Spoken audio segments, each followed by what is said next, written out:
With that, I'd like to introduce Manuel Ehrlich and invite him to turn on his camera and his microphone, share his screen for the presentation. Manny has over 50 years of experience in the chemical industry. He also served on the U.S. Chemical Safety and Hazard Investigation Board. This is the agency that I referred to in my presentation with one of the case studies that investigates major industrial accidents here in the United States.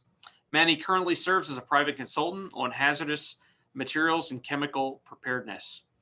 He'll be giving us a presentation related to some of the safety culture and psychology of hazardous material incidents. So with that, Manny,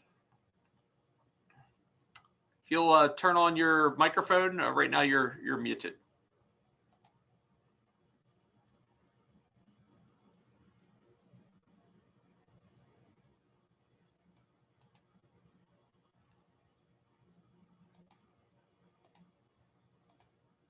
The bottom left corner of the Zoom.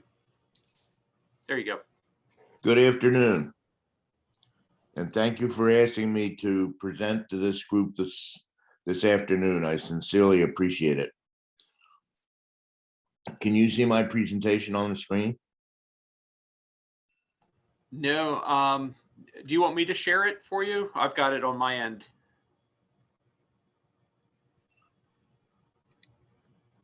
Yeah, would you please? Absolutely.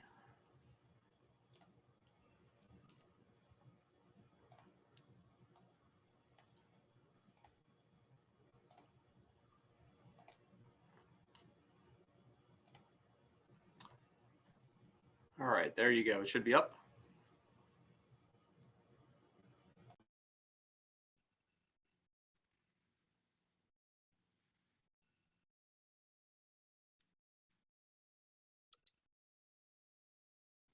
Okay.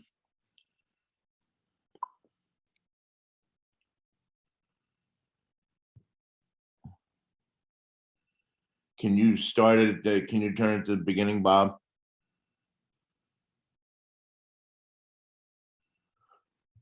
All right. Good afternoon. Thank you again for asking me to be here today. It's very important to me in what I do to try to help people understand what the critical aspects of lessons learned are.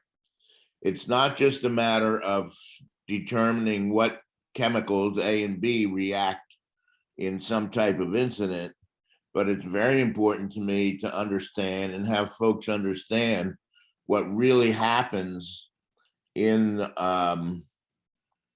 a situation in a large chemical facility.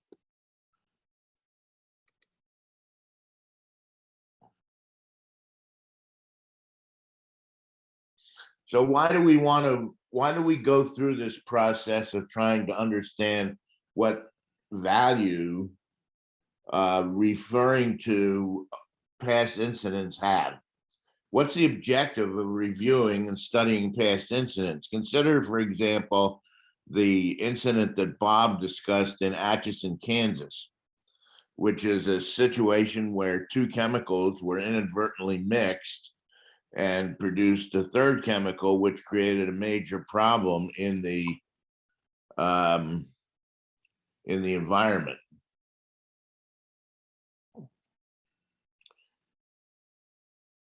So we're not just so much interested in the fact that in that particular incident that hypo and sulfuric acid got mixed. We're interested in what was behind the situation and caused it to be that way in the first place.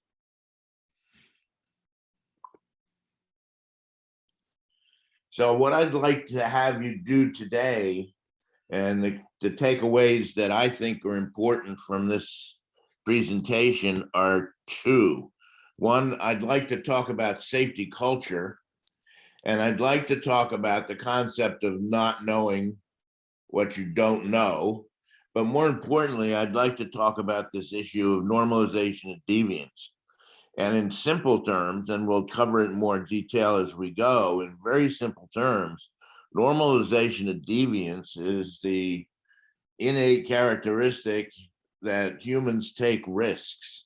And even though at times they know that the outcome could be dangerous to them, they will take the risk anyhow.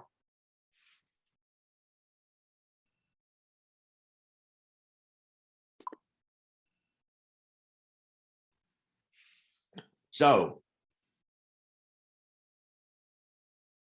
I can almost guarantee you that if your organization pays attention to safety culture and things like normalization of deviance, your safety performance will be improved. I looked at about 20 investigations when I was on the chemical safety board, all of which involved huge numbers of fatalities. And I have some of them in a slide down later in this presentation. And I can tell you that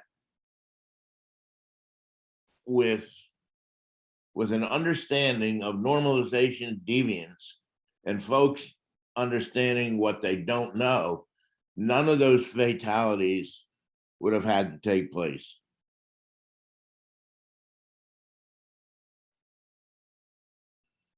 So let's talk about safety culture. What is safety culture?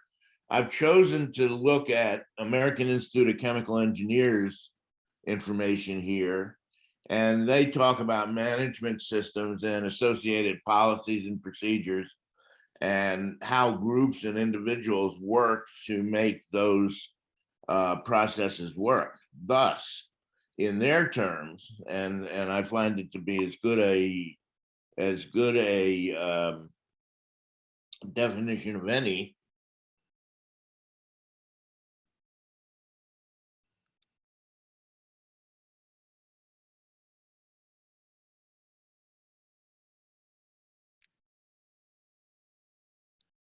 we talk about safety culture as being a system of shared beliefs and philosophies and attitudes and practices.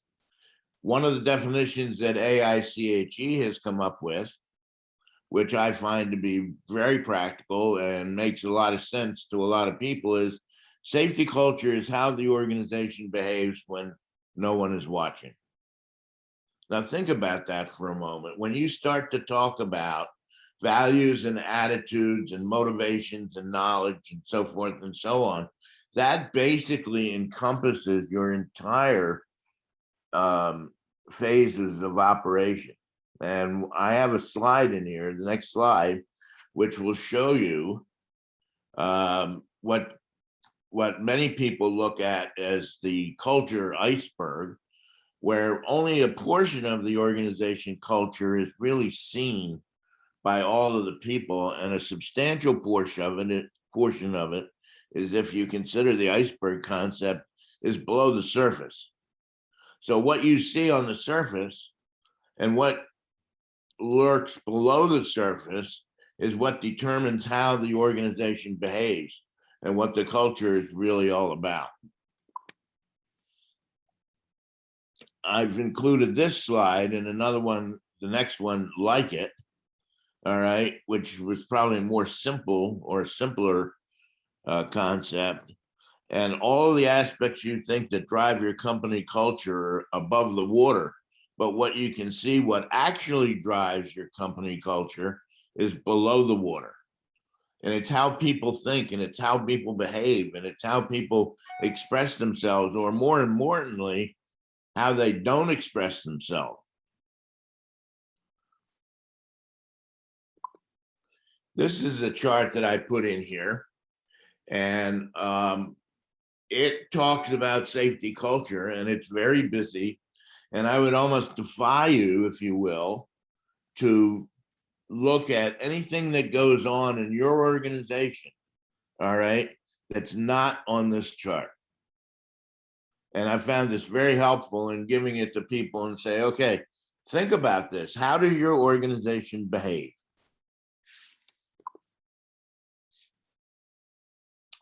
Another slide, which is one of my favorites, and I've been in, as Bob put it, I've been in the chemical industry for a long time, is when you talk about safety culture, It's very interesting that studies have shown that very few top business leaders can tell you how to develop and enhance their safety culture.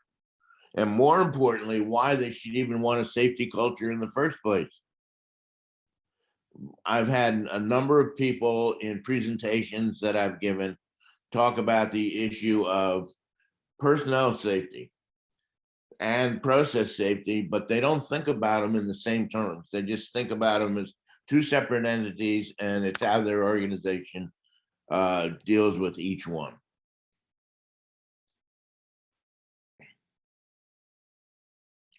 So when we go back and think about the presentation that Bob made relative to that incident in Atchison, Kansas,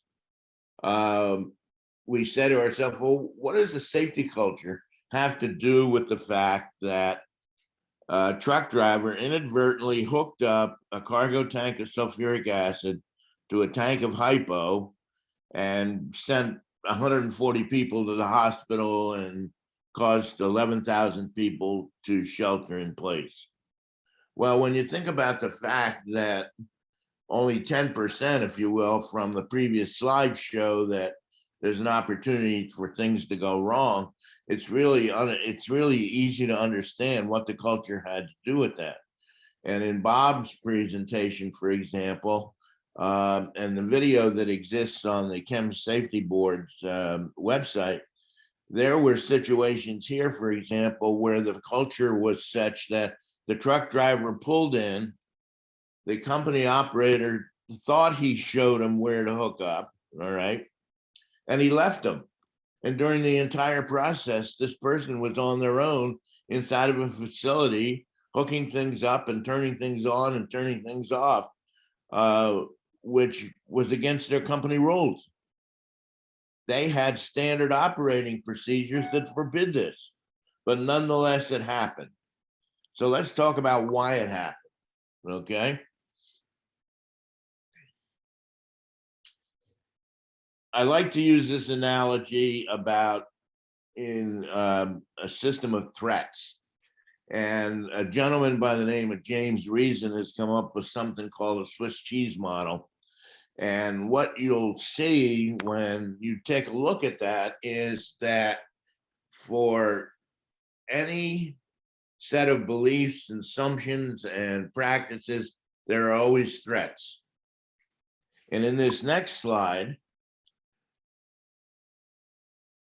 you'll see this model, a very large adaptation of this model, where you look at institutional and organizational and professional aspects of it, for example, and you look at all of the things that go wrong. And when all of those aspects line up, you can have some type of catastrophic accident. Now, this is fairly complex.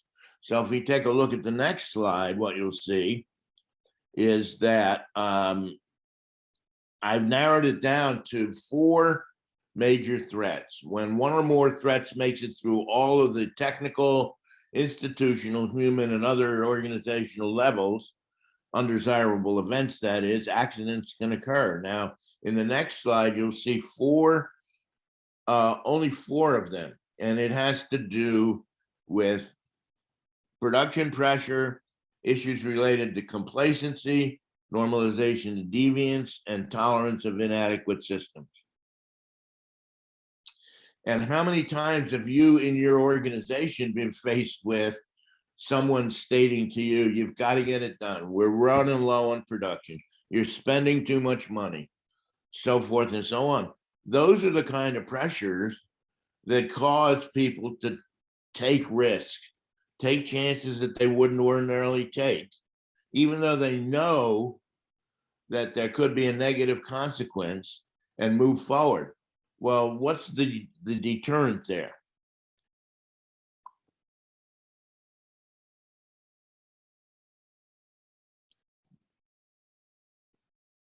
So we look at this issue about risk-based behavior.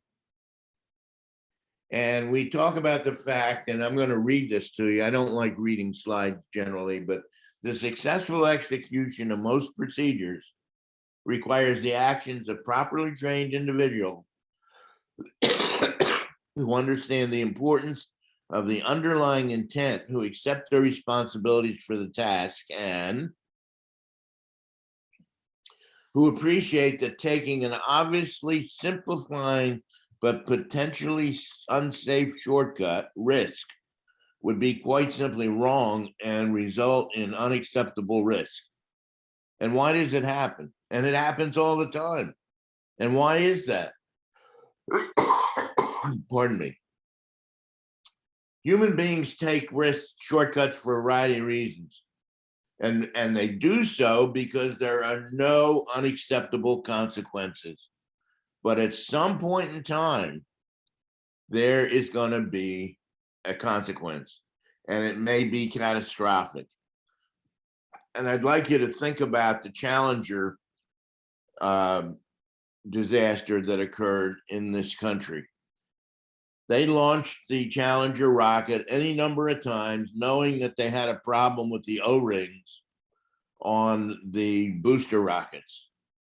And they also know that there could have been a failure when the temperature dropped precipitously and you had ice and adverse conditions for it. Yet on that final launch and on all the previous launches, they knew they did it, they didn't have a problem, and they figured they could do it one more time without adverse consequences. And what happened? The Challenger blew up. And there are a number of videos out there that talk about the fact that the disaster related to the Challenger was a normalization of deviance incident and had nothing to do with the chemistry or the actual setup itself. So what is this? What is this that we talk about? And I want to read this slide to you too, because what it says is the gradual process through which unacceptable practice or standards become treated as acceptable. That's the key. You know it's wrong, but you do it often enough without any adverse consequence that it becomes a way of life. As the deviant, thus the name for it, is repeated without catastrophic results, it becomes a social norm for the organization. So let's take a look at some of these things, and we go back to Atchison, Kansas, and say, well, what was the problem? Well, procedures forbid the operator from acting alone. Okay, but he did. Procedures required the operator to open valves. Inadvertent mixing ran unknown to the reaction, unknown to the driver. He didn't know what was going on. He had no clue.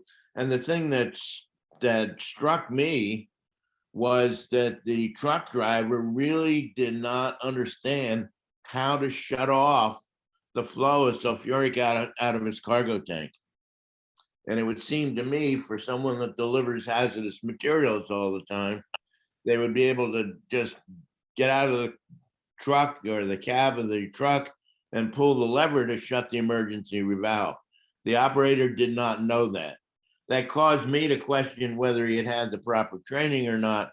He said he did. He said he forgot. So what did we have here? Thankfully, nobody died. Thankfully. But 140 people were treated in hospitals and 11,000 were sheltered in place. And there were, I think, 33,000 pounds of chlorine was generated. So here's what happens, and here's how we explain normalization of deviance without calling it that, okay? Pardon me. So one of the things that somebody says, particularly in operations you've heard, is, well, I can't understand what went wrong. Everybody does it. Or we've done it 1,000 times, or it's not a serious hazard, or nothing's happened before every time we've done it. Well, the whole key is that at some point in time, all right, you're going to have that event that's really going to cause havoc in the organization and the facility.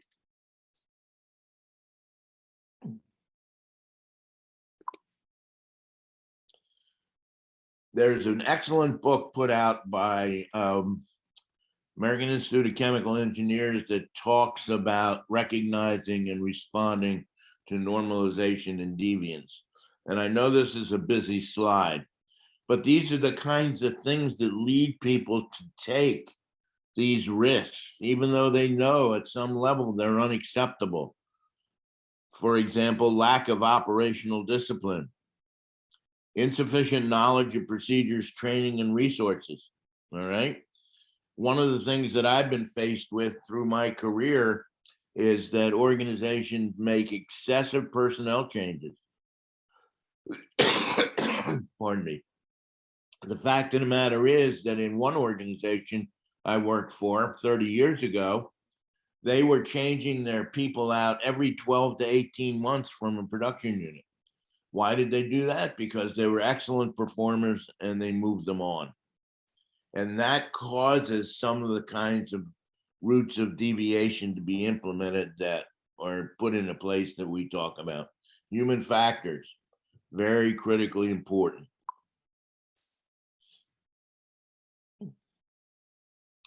So here is a compilation of